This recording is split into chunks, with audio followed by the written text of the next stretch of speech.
Hello everyone, it's Seth, probably better known as Saffron Olive, and it's time for another edition of Against the Odds. So this week, I'm back from vacation, and we're playing a deck that I've wanted to try out for a while, and that's basically God Tribal. This is Grixis Gods. We've gotten a lot of powerful gods in Hour of Devastation, even some in Amonkhet, not to mention Nicol Bolas, the God-Pharaoh. So what happens if you play a deck that's essentially exclusively built around winning the gods, trying to assemble Godtron, getting all 3 Hour of Devastation gods on the battlefield at once? How does that work? Can it work? How good is it? That's what we're playing this week. So this is Grixis Gods, God Tribal, Godtron, whatever you want to call it, for standard. A quick reminder before we break down Grixis Gods. If you enjoy this deck and you enjoy Against the Odds in general, it would be amazing of you if you could take a quick second, click that subscribe button down in the corner of your screen. It's a great way to support the channel and the site for free. So let's talk Grixis Gods, and first off, we gotta start with the gods themselves. So we have 3 gods from Hour of Devastation, Godtron, and this is basically what we're trying to assemble. So we have the Locust God, little bit expensive, but super powerful. 6 mana, you get a 4/4. Whenever we draw a card, we get a 1/1 red insect with flying and haste, and then we have the ability to loot for 4 mana, which of course also makes us a 1/1. The big deal about all of our gods, well, at least all of our Hour of Devastation gods, is they're really hard to kill. They can be exiled by like a cast out or something, but they don't just die. If our opponent Grasp of Darkness is our Locust God, it's gonna come back to our hand, so they're really hard to deal with forever.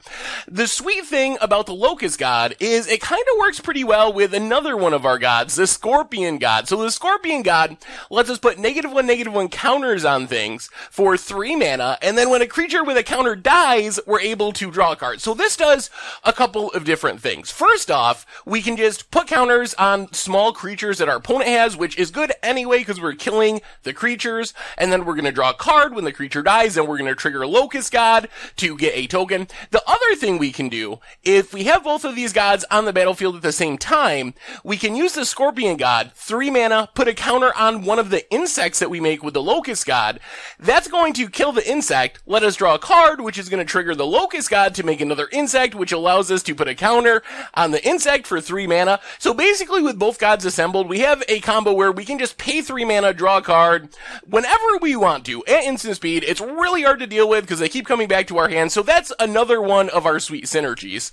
Our last Hour of Devastation god, the Scarab God, isn't as directly synergistic with our other gods, but it does do a really important thing. So while our gods are hard to kill permanently, we have a lot of card draw, we have some looting type effects to kind of cycle through our deck to find our gods. So in the early game, we often end up discarding gods. Because they're pretty expensive, we're looking for cheaper cards to help us stay alive, to get to 5 mana, 6 mana, start casting gods.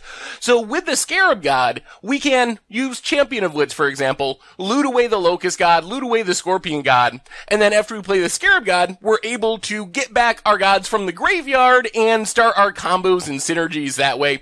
The Scarab God's also just super powerful on its own. If we kill our opponent's creatures, we can get them back. So this is basically what we're trying to assemble. All of the Hour of Devastation gods on the battlefield at once, and using them is just really hard to deal with, super powerful threats to win the game. So that's Godtron. We also have a couple of backup gods. We have one Kefnet the Mindful, which almost doesn't count as a god compared to our other gods. We do draw a lot of cards. We were talking about our Scorpion gods, talking about our Locust gods, both of which like drawing cards. Kefnet also likes us drawing cards because it gives us a full hand, gives us a 5/5 flyer for 3 mana, which is pretty good. Also can draw us cards for 4 mana and let us pick up lands to turn it on. So this is just kind of backup god. And then we have Nicol Bolas, the God-Pharaoh, which is sort of the leader of our gods. It's super expensive, but it's super powerful.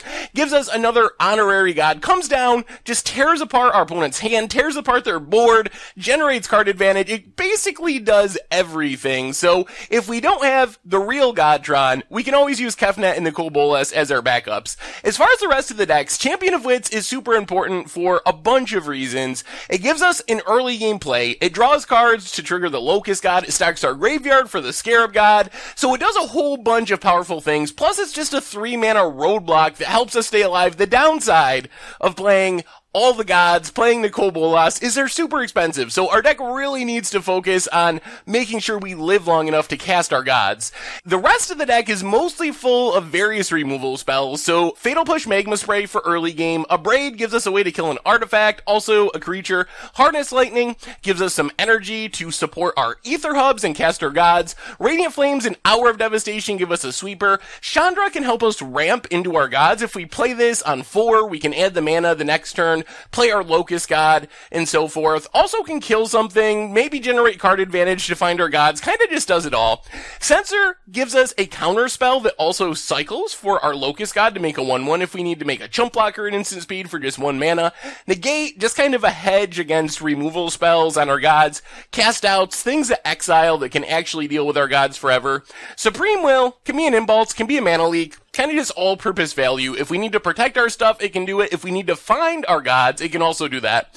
Glimmer and Pull from Tomorrow, again, just helping us cycle through our deck, find our gods, trigger our Locust Gods. Pull from Tomorrow also gets a card in the graveyard for the Scarab God.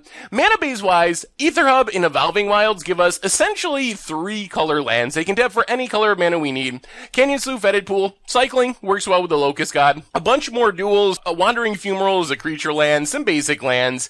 In the sideboard, we got kind of 2 different packages. We have our sort of aggro package where we can bring in more early game removal like Fatal Push. Abrade can come in as early game removal, specifically good against vehicle decks, things like that, so it can get artifacts as well.